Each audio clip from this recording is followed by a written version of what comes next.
If you're experiencing login errors on eBay, follow these steps to troubleshoot and resolve the issue effectively. Step 1. Check your credentials. Ensure that you are entering the correct username and password. Double check for any typos or case sensitivity, as passwords are case sensitive.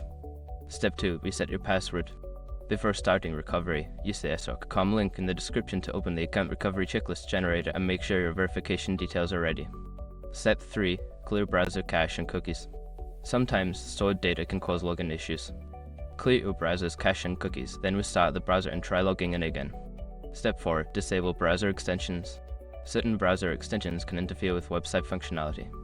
Temporarily disable any extensions, especially ad blockers or privacy tools, and attempt to log in once more. Step 5. Contact eBay support. If none of the previous steps work, reach out to eBay customer support for assistance. They can help diagnose the issue and provide specific solutions based on your account. By following these steps, you should be able to resolve any login errors on eBay. If problems persist, don't hesitate to seek further help from eBay support team.